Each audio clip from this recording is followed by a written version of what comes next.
Hi there, James from YellowBox Careers. What does listening sound like in the workplace or pending job search process? How can active listening be beneficial while searching for that next role? There's a great quote from American paediatrician and author Rachel Naomi Remen, and it goes something like this. The most basic and powerful way to connect to another person is to listen. Just listen.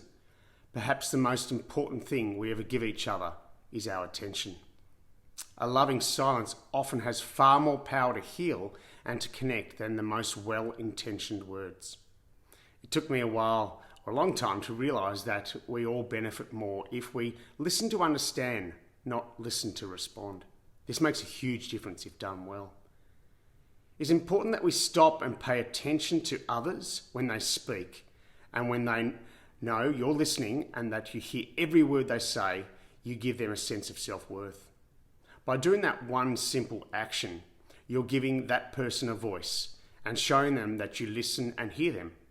And that simple act will have a long-lasting impact on them. Probably the hardest thing or part about listening is to do so without judgment. It can be quite damaging to rush to judgment when all someone needed or wanted or hoped for was a little space of silence to find their voice, to hear it clearly as they work out their plan for their life at that moment. Listening allows you to build better relationships with your colleagues and clients, and it can help you learn new things about your industry or field. In addition, listening is an essential part of problem solving. Listening is one of the essential workplace and beyond soft skills, and it indicates a person's ability to receive and interpret information in the communication process. Without active listening skills, you may not be able to receive and interpret the message. So how can we be better at listening? To be a good listener, we first need to know how to be silent. It's easy to discern emotions conveyed by someone when tuning in to their voice. So try diverting or closing your eyes. Make a mental note of their body language. Observe if they seem preoccupied, rushed, or distracted. Try mirroring their body language as a way of connecting with saying anything. Don't fill that silence with words, rather pause and reflect to better understand. Maybe go even deeper. So deep listening is this important skill that allows us to connect, empathise and truly hear someone, what they mean, what they're feeling, what they need. When we listen deeply, we're in a better position to take action, and people, when listening, to feel valued, and positive things usually happen. Aboriginal people practice this deep listening skills, and it's called Didiri, the word meaning inner deep listening and quiet, still awareness and waiting. The concept is a spiritual practice from Aboriginal peoples of the Dali region in Northern Territory in Australia. 3 reasons why active listening in the workplace might be beneficial. It helps you build trust, it helps you build authentic connections, and it helps you increase your knowledge and understanding. How can active listening be beneficial while searching for that next role? Well, active listening can be advantageous through the job search process. Let's think about this as you scroll through your job ads and research companies and various organisations.